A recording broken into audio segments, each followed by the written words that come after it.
السلام عليكم kusoo dhawaada casharada online idinku soo gudbin jiray maanta waxaan rabnaa inaan ka hadalno mowduuc cusub oo la magac baxay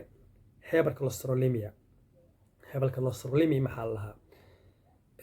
waxaan ka hadlaynaa qodobka koowaad hypercholesterolemia maxaa la lahaa hypercholesterolemia waa naqaanaa jirka bini'aadanka markii oo qofka noolaha nool wuxuu isticmaalaa cunooyin kala duwan oo cunaa cunno waxaa jirta loo yaqaano cunooyinka dufinta waxyaabaha dufinta loo isticmaalo sida hilibka geelka hilibka ariga iyo hilibka idaha waxay leeyihiin dufin ay leeyihiin qofka markuu dufintaas isticmaalo jirkiisa marka dhiyacaaman kula dagaalamaa jiro dhiyacaamankaas uu kula dagaalamayo oo jirka soo daana enzymeskaas oo soo saara hadday yaraadaan oo bato waxyaabaha aad cunayso oo soo galaayo oo kolestaroolka keenayo jirkaaga marka waxaa ku badanaya kolestaroolka high noqonayo kolestaroolka markuu high noqdo xaaladaas adoo kolestaroolkaaga high yahay haddii oo daawooyin kolestaroolkaas lagu yareeyo haddaadan isticmaalin jirkaaga waxaa ku badanaya marka kolestaroolkaas wuxuu noqonayaa very high wuxuu isku bedeli doonaa marka cudur loo yaqaano hypercholesterolemia kolestaroolka caadiga wuxuu kaga duwan yahay genetical ahaana loo dhaxlaa boqolkiiba 11 dadka adduunyada jooga way qabaan cudurkan dhaxal ahaan u gudbinaa marka bari qofkan genetical ahaan uu bari u gudbi doonaa asagoo jirkiisa ku abuuray ka hortagna ma sameyn dhowr mar oo isbitaal la carar ugu dhacay calaamado badan ka soo muuqday isbitaalka la geeyay waxa la yiri qofkan kolestarool uu qabaa kolestaroolka maadaama oo problemadaas ka dhalan karo marka waxaa la rabaa qofka inuu ka taxadiro waxyaabaha oo isticmaalayo marka number 2 calaamadaha ku garan kara kolestaroolka maxaa waaye calaamadaha kolestaroolka ku garan kara waxaa kamid ah hypercholesterolemia calaamadaha loo garan karo waxaa kamid ah korka dhan qofka kulaanayo kuleel oo korka dhan uu dareema qofka number 2 waxaa ka soo muuqan doono nabar kuus oo guduud xigeen ah ama midabka binkiga u eg oo kuus oo korkiisa ka soo bixi doono nabaradaas kuuskaas korkiisa ka soo baxayo waxay keenayaan inuu jirkiisa maskaleska ka batay levelska oo soo saarayo waxyaabaha oo soo saaraya kolestaroolka dhiyacaamanka oo soo saaraya jirkiisa ku batay saas darteed marka calaamadaas kuuska ka soo muuqanaya jirkiisa wuxuu kale isku arki doonaa jilba xanuun osteoporosis problem jilbiya xanuuna qofka jilbiya markuu xanuuno qofka marka wuxuu dareemaa kala baxbaxayda jilbaha inuu xanuuno wuxuu dareemaa marka dhabarka xanuuna jilbaha xanuuna culays badan uu dareemaa wuxuu kale dareemaa qofka wadnaha xanuunayo ileen kolestarool mar hadduu jirkaaga ku bato xeedada dhiigga qaadaya oo xeedada dhiigga qaadaya ee felfiska loo yaqaan oo wadnaha dhiig u geenaya oo kasoo qaadaya maskaxda geenaya wareega sameynaya xeedadaasa waxaa ka buuxsamaya free cholesterolka blockage uu sameynaya marka wadnihii uu ka xiraa qofka marka maxaa dhacaya oxygenka dhibayo oxygenkii marka waxaa ka yaraado wadna xanuun uu dareemaa wadnihii dhinaciisa wuxuu ka dareemaa xanuun uu ka dareemaa dhakhtar uu tagaa dhiigga laga qaadaa cudurro badan laga baaraa cholesterol laga arkaa marka haddii cholesterol qofka oo qabo wadna xanuunkaas uu yeelo doonaa wuxuu kaloo arki doonaa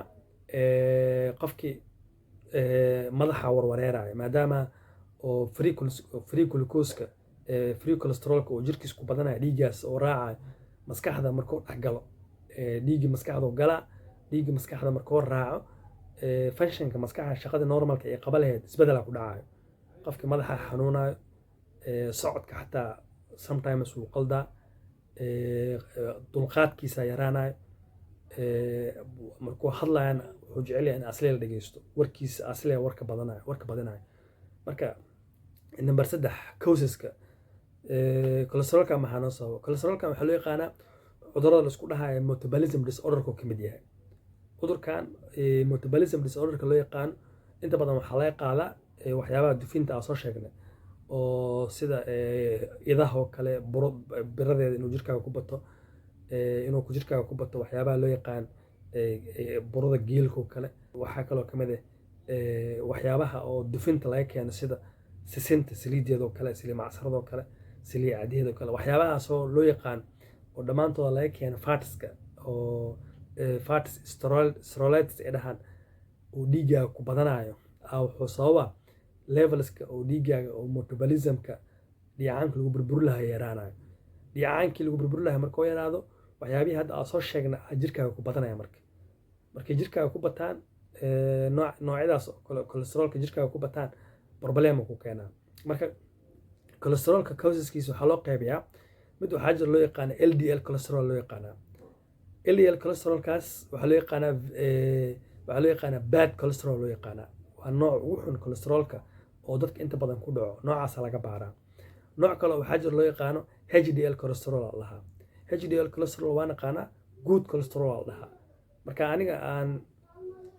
cabitaan sisinta ka shiito kale maxaa isticmaala good cholesterol isticmaala. marka avocado cabo kale maxaa isticmaala good cholesterol isticmaala. laakiin marka ani aan qumbo isticmaalo, qumbaha maxaa waa good cholesterol waay. laakiin saliid laga sameeyay sisinta markaa isticmaalo maxaa isticmaala bad cholesterol isticmaala, LDL waay. maxay u kala duwan yihiin? markii oo sisinta oo ku dhex jiro waxaa ku dhex jiro wax loo yaqaan high density ku dhex jiro. densityga ma laga miirin. HDL maxaa laga soo gaabiyey? high density laga soo gaabiyey level of cholesterol. marka densityga oo cholesterolkaas waxyaabaha proteinka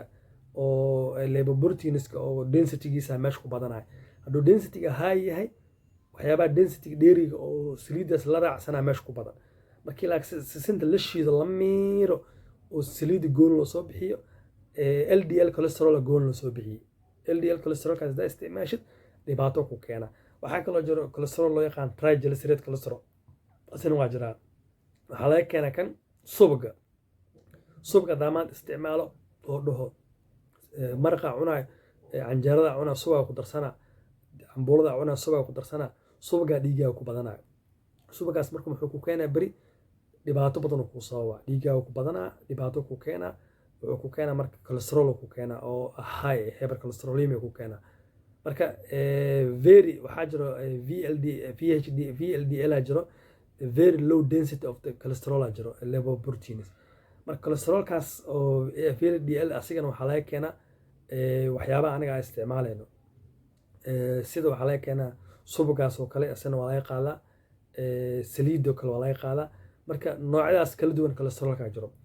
marka afartaas nooc cholesterol midka HDL-ka ugu fiican, kuwa kale inta badan dhibaato badan ay jirka gaarsiinayaan. marka hypercholesterolemia markii la baarayo waxaa laga baaraa triglyceride iyo waxaa la baaraa LDL cholesterol. labadaasaa la fiirinaa. labadaas dee high noqdaan, normal value loogu talagalaa jiro. normalka loogu talagala markii oo ilaa 150 ilaa 190 markuu gaaro normal waay. laakiin 190 markuu kasii kormaro oo 200 oo dhaafo, 200 jajab markuu gaaro waxaa loo yaqaanaa LDL-kaas qofkan wuxuu u gudbay levelka dhiiggiisa cholesterol ku jiro hypercholesterolemia. laakiin markuu ilaa 190 uu gaaro biligram per deciliter moderate waay, waa la daaweyn karaa oo cholesterol normal cholesterolka caadiga jirkiisa dhiiggiisa uu qabaa ilaa hadda dhiigcaaminkiisa waa nool yihiin, waa isdifaacoyaa, laakiin qofkan dufinta uu badinoyaa. marka yaa u nugul cudurkan waxaa u nugul dadka inta badan agekooda high yani qofka markuu 40 sano kor u dhaafo dhiigcaaminka yaraanayo. hormoonska waqtiga leeyihiin waqtigooda markii la gaaro hormoonka uu sii yaraanaa, soo saarid stimulationkiisa lasoo saaraya yaraanaya. hormoonkaas markuu yaraada marka maxaa dhacaya hormoonka yaraada, qofkana da'diisa waa sii kordhoyaa.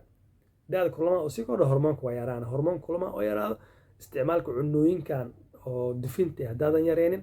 hypercholesterolemia wax laga ku imaanayo. hadduu mar ku imaado makaa baxaayo. isbuuc walbo ama bishii mar 2 mar waa dhace, isbitaal lagu qaada, faleebaa lagu suraa, dhiigga cholesterol ku bataa la yareena, raashinka laga ilaalina, xoogaa markaa soo joogto waa soo fiicnaane. haddana problemka kugu soo naqanaa berina ilmaha dhala haddaad tirahda genetical ahaan ay u dhaxlaya ilmahaaga. marka epidemiological ahaan qodobka afraad, epidemiological ahaan wuxuu u faafaa, genetical ahaan u faafaa. qofka asaa wuxuu cunay oo dufinta asaa u isticmaala cudurkan u keenayo, iyo waxaa kale u keenaa genetical ahaan u keenayo inuu waalidkiisa xilligaas oo qabo oo ka dhaxlo. waalidkaaga markuu 60 gaaro hadduu adiga ku dhalay 60 jir markii lagugu dhalay 60 jirkaas dhiigcaaminka waalidkaaga laga soo koobiyey hadduu qabo cholesterol waa dhaxle. marka cudur aad u halis badan waa la iska dhaxlaa. marka see loo baaraa? qodobka shanaad lab diagnostic waxaa lagu baaraa